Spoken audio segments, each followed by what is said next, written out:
अभी हमने पिछले उसमें पढ़ा था ग्राफिकल और ज्यामिति और आलेखी विधि। तो उसके ग्राफ खींचने पर जब हमको पता चलता है तो इसकी जो समीकरण युग्म हैं इनकी एक प्रतिबंध होते हैं जिन्हें हम साधनीयता के प्रतिबंध भी कहते हैं। तो उसमें देखो बिना ग्राफ खींचे ही हम ये पता कर लेते हैं कि समीकरण निकाय का अद्वितीय हल होगा कि अनंत हल होंगे कि कोई हल नहीं होगा।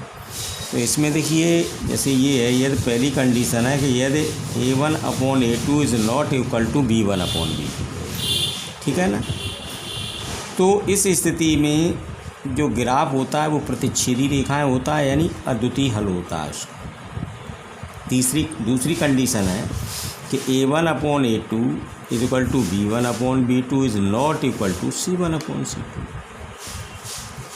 ऐसी इस स्थिति में ग्राफ दो समांतर रेखाएं आएगा, यानी समीकरण युग्म का कोई हल नहीं होगा और ऐसा समीकरण निकाय असंगत होता है, इनकंसिस्टेंस होता है। अच्छा, तीसरी कंडीशन आती है कि a1/a2 is equal to b1/b2 is equal to c1/c2, यानी इस स्थिति में क्या होता है कि ग्राफ रेखाएं संपाती होती हैं तो उस समीकरण निकाय के अपरिमित रूप से अनंत हल होते हैं, ठीक है ना।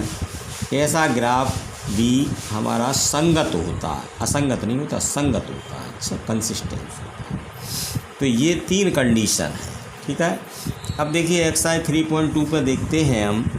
तो इसमें ये लड़के और लड़कियों की संख्या दी हुई है कि उसके आधार पर हम ये समीकरण बना लेते हैं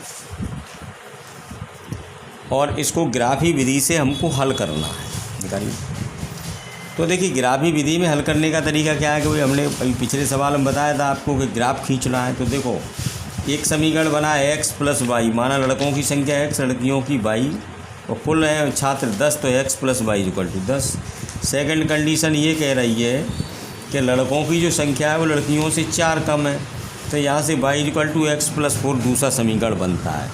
तो ये दोनों समीकरणों को देखिए हमने समीकरण एक लिया, y यहाँ से y की वैल्यू निकाली तो 10 - x आ गई है। अब इसमें x के भिन्न भिन्न 2-3 मान अपनी तरफ से आप कोई से भी रख सकते हो और ये आपको y के भिन्न भिन्न मान प्राप्त हो जाएंगे। तो ये आपकी एक टेबल बन जाती है, ठीक है। ऐसे ही समीकरण 2 को लीजिए आप, यहाँ पर भी x के 3 मान रख लो, 3 से ज़्यादा मत रखो, 3 मान ले लो, कोई से भी ऐसे ले लो जिससे ग्राफ खींचने में आपको आसानी रहे। और ये 3 मान रखे, जैसे हमने x इक्वल टू पहले -1 रखा है तो फिर y का मान ये वैल्यू निकाल लिया है। x की वैल्यू 2 रखी है तो यहाँ y की वैल्यू 6 आ गई, x की -4 रखी तो y की 0 आ गई। ये दूसरी टेबल आ गई, ठीक है ना। बस इससे भरिए हम आप ग्राफ खींचेंगे ये इस प्रकार, ठीक है। ये ग्राफ रेखा आई, ये आई। अब देखो ये इस बिंदु पर प्रतिच्छेद कर रहा है, मान लो ये P पॉइंट। अब इस P पॉइंट के निर्देशांक देखो, तो देखो ये P पॉइंट ये आ रहा है तो x निर्देशांक इसका कितना हुआ 3, ठीक। और y निर्देशांक देखो ये कितना हो रहा है, ये 7। तो ये समीकरण निकाय का जो हल हुआ x बराबर 3 और y इक्वल टू 7। समझ में आ गई बात, ये चीज़। ऐसे ये क्वेश्चन 2 है, इसमें ये a1/a2 वाले ये करना है, जो मैंने कर दिया है ये, ठीक है।